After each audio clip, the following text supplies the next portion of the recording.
Berapa lama masa pendidikan menjadi seorang imam Katolik? Disadur dari tulisan Pater Yosef Patimudaj, MSF. Teman-teman, mari belajar bersama. Informasi yang saya sajikan ini tidak hanya untuk Katolik, tapi untuk siapa saja yang ingin tahu lebih dekat dunia pendidikan para calon imam dalam gereja Katolik.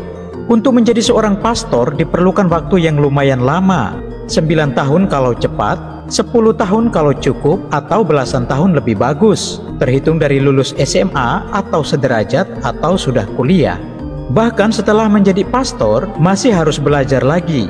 Contohnya ada yang untuk studi lisensiat atau setingkat S2 atau bahkan lanjut S3. Kok lama banget sih bisa gundul kepala ini? Ya, menjadi pastor bukan soal waktu atau jabatan, melainkan soal panggilan dan pelayanan. Dan panggilan itu bukan dari gereja atau umat atau karena punya banyak uang, tetapi proses akan menunjukkan bahwa panggilan itu berasal dari Tuhan.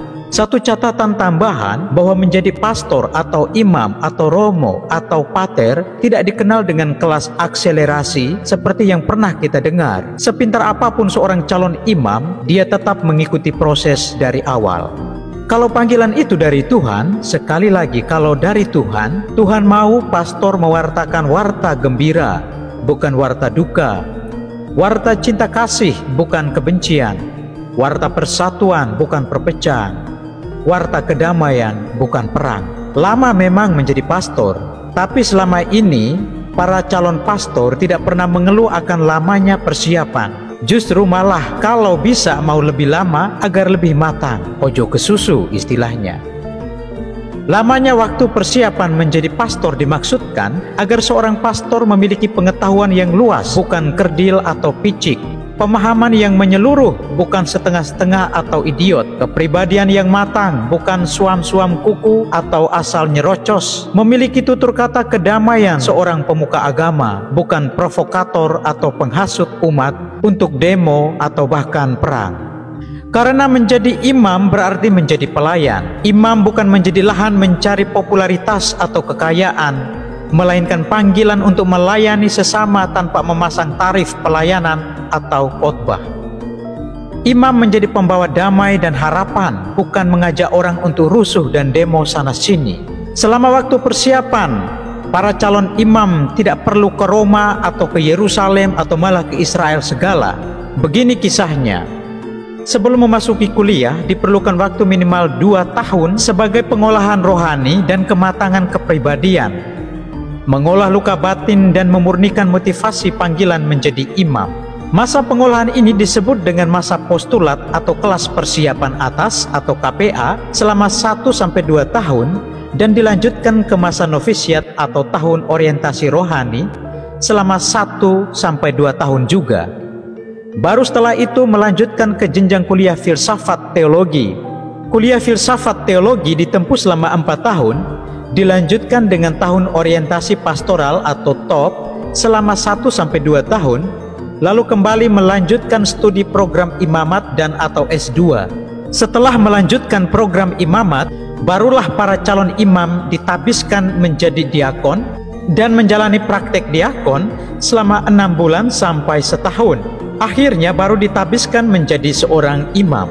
Selama berada di bangku kuliah, para calon imam tidak hanya ilmu filsafat teologi atau kitab suci saja yang dipelajari. Para calon imam belajar tentang ilmu yang lain, Pancasila dan kebinekaan, psikologi, moral hidup, berbagai bahasa internasional, seni musik, ilmu-ilmu sosial antropologi, politik, dan ilmu-ilmu keagamaan seperti Hinduisme, Budaisme, Protestanisme, dan Islamologi.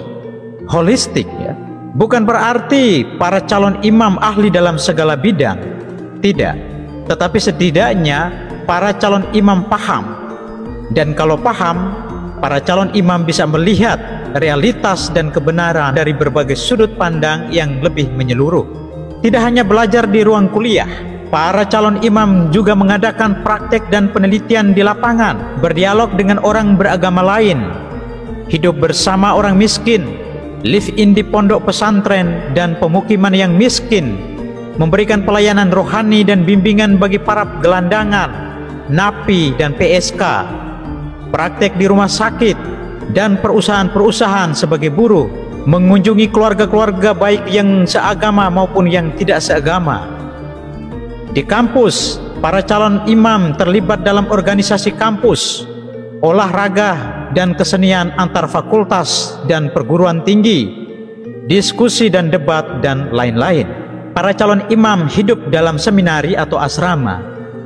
Dan sistem pembinaan dan pendidikan di seminari tidak hanya mengarahkan para calon imam menjadi seorang pastor, tetapi juga menanamkan nilai-nilai kemanusiaan yang universal. Seminari juga tidak pernah tertutup. Siapapun bisa berkunjung atau bersilaturahmi. Kegiatan-kegiatan di seminari juga melibatkan pihak luar, bahkan orang yang beragama lain yang ingin berkontribusi. Seminari selalu terbuka, misalnya memberi seminar, mengajari hal-hal praktis, dan lain-lain.